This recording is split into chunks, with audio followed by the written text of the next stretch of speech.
हे माझे आमदार तुकाराम बेरकर जे आहेत ते आमच्या महात्मा फुले समता परिषदेचे फार सुरुवातीपासूनचे कार्यकर्ते.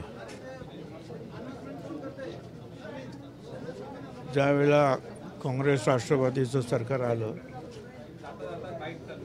त्यानंतर विदर्भ वैधानिक मंडळाच्या अध्यक्षपदाची सुद्धा जबाबदारी त्यांनी स्वीकारली आणि प्रत्येक गावागावामध्ये ते पोचले होते कार्यक्रम करून. पुढे ते आमदारसुद्धा झाले. आमदाराच्या त्या 5 वर्षाच्या टर्मनंतर तो मतदारसंघ आरक्षित झाला. तो जर आरक्षित नसता झाला तर त्यांचं काम एवढं होतं की ते परत परत निवडून आले असते. राजकारणामध्ये जसे ते काम करत होते तसं ते सामाजिक काम सुद्धा फार मोठं होतं. अनेक व्यायामशाळा त्यांच्या माध्यमातून उभ्या राहिल्या. मला आठवतं मी मुंबईचा महापौर होतो शिवसेनेचा आणि महापौर बंगल्यावर बाळासाहेब ठाकरेंच्या समोर त्यांनी सांगितलं की मला आमची जी व्यायामशाळेतली मुलं आहेत त्यांचं कौशल्य दाखवायचं आहे तिरंदाजीमधला. आणि स्वतः बाळासाहेब तिथे आले महापौर बंगल्यावर सर्व कुटुंबासहित आणि त्यांनी जे आहे ते धनुर्विद्येतलं कौशल्य आणि इतर जे काही कार्यक्रम त्यांचे होते ते त्यांनी स्वतः पाहिले. त्यांना शाबासकीसुद्धा दिली आणि पुढे अनेक व्यायामशाळा त्यांनी वेगवेगळ्या गावांमध्ये सुद्धा निर्माण केल्या. एवढंच नाही तर ते कला क्षेत्रामध्ये सुद्धा त्यांना खूप रस होता. स्वतः काही सिनेमासुद्धा काढले देवकीनंदन गोपाळा वगैरे वगैरे. अलीकडे सुद्धा सत्यशोधक वगैरे या सिनेमामध्ये त्यांनी भूमिकासुद्धा पार पाडल्या. अनेक सिनेकलावंत नाट्य कलाकार यांच्याशी त्यांचा फार जवळचा संबंध होता आणि त्या सर्व क्षेत्रामध्ये ते सक्रिय होते. सर्व पक्षांमध्ये त्यांचे मित्र होते.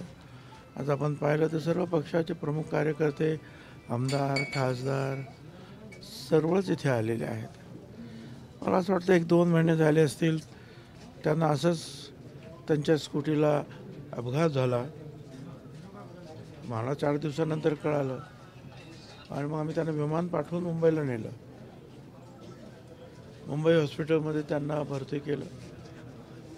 जसे ते बरे झाले परत आले, परत काहीतरी प्रॉब्लेम झाला, परत त्यांना नेलं.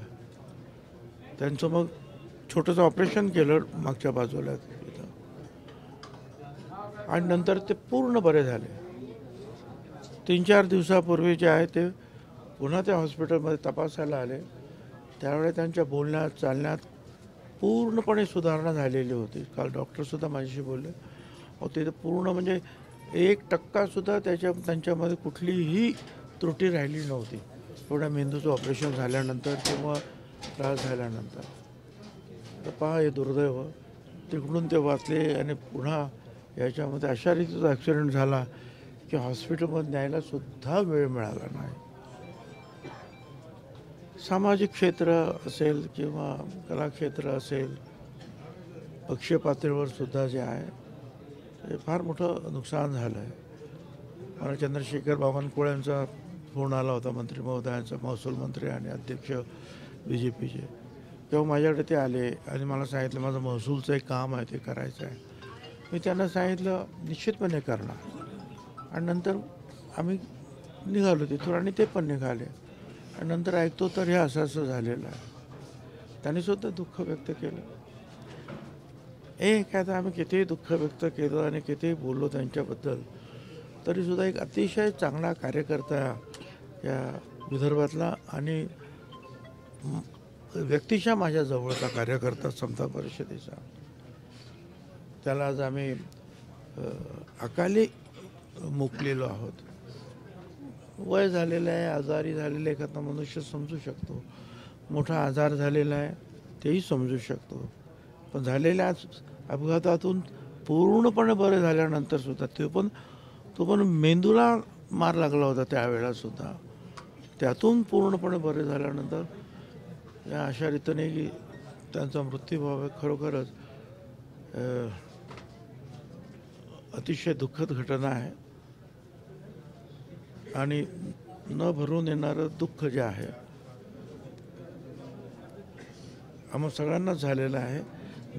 कधीही त्यांची जे आहे त्यांचं काम, त्यांची प्रत्येक कामामध्ये उपस्थिती, त्यांचा उत्साह, या सगळ्याला आम्ही सगळे मुकलेलो आहोत. किती दुःख झालं तरी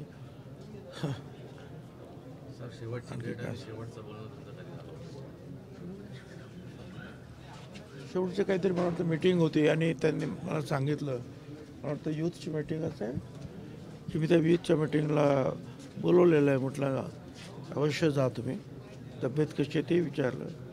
डॉक्टरांनी मला तिथे मुंबईची सांगितलं की त्यांची तब्येत अगदी ठणठणी झालेली. म्हटलं आता काय काळजी करायचं कारण नाही, तुम्ही जा. 2-3 दिवसापूर्वीच काय मला वाटतं मीटिंगला ते गेलेत. त्यावेळेला माझं त्यांचं बोलणं झालं होतं. धन्यवाद.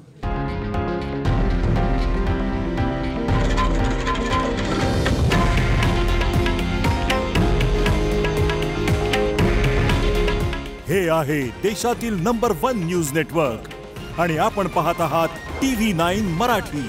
काळजी तुमची, हित महाराष्ट्राचं.